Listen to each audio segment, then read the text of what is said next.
Just think of the very first command that came to Musa alayhi salam when he presented himself to Allah subhanahu wa ta'ala on Mount Toor, that, "O Moses, take your shoes off, take your slippers off, take your foot wearing, whatever you're wearing, off." Now, this is the only point I want to emphasize today. And that point is reverence of that place itself. When Allah subhanahu wa ta'ala is speaking to Moses, does not ask him to bow down to him or do this or do that, but what? Respect the land that you are standing on. Give reverence to the place, to the land, to the earth that you are setting foot on. Take your shoes off. This is a sacred, holy place. Your shoes do not belong here. What is the lesson? Lesson is that to really understand the other world, the world that Allah subhanahu wa ta'ala has created, the universe far beyond our earth, there are different rules for that. There are different kind of principles in that. I have said that in my own words in Urdu, a verse, and I'm going to translate that, talks about the other universe. It says, "Zaat mahol ardo tool alag, dil ki duniya ke hain usool alag." Its nature, its environment, and its actual expansion is totally different from what we know in this world, in this life. Same way, a universe that lives within you, in your heart, also has different principles, different rules, different mechanisms. Just imagine Moses before he went down there, and the reason he went away actually from where he lived was because he was walking by and there was two people arguing or fighting, and one of them was of Jewish faith and the other one was probably non-Jewish. So Moses, as he was walking, when he saw those fighting, he tried to help the person he knew, and he hit the other gentleman. And just with one blow, the person died. And the punishment for death at that time was taking a life for a life. So he could have died. And thus suddenly somebody came running to him and he said, "Listen, your life is in danger, you better run away from here." So Moses ran away from there, forgot his family, forgot his people, and went into a desert. And then, of course, we know the rest of the story. Now, a person who Allah subhanahu wa ta'ala chose to be a prophet commits what looks to us like a murder.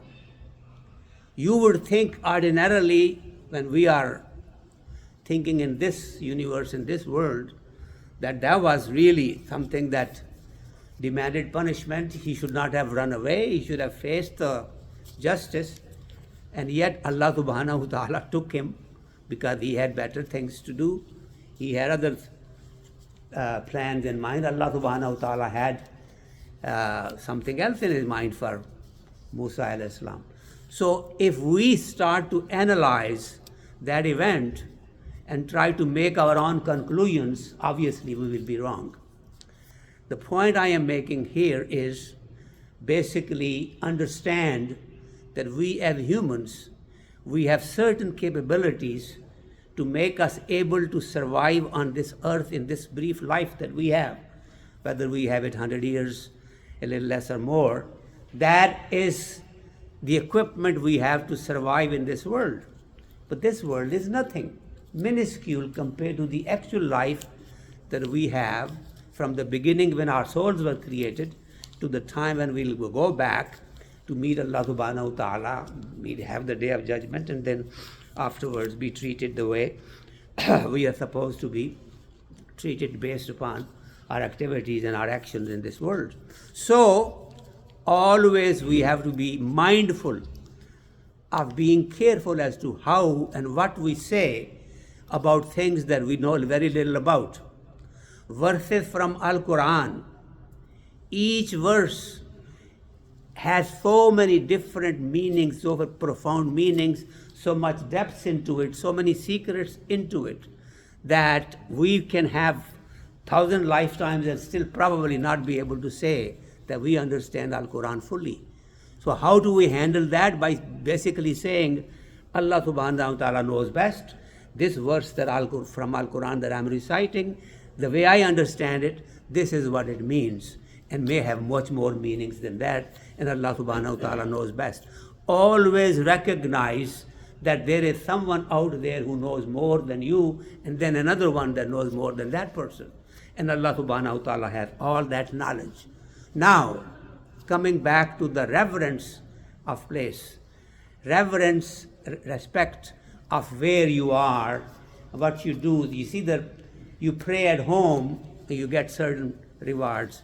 You pray in the masjids, you know that you get better rewards, much more rewards than you do at home alone.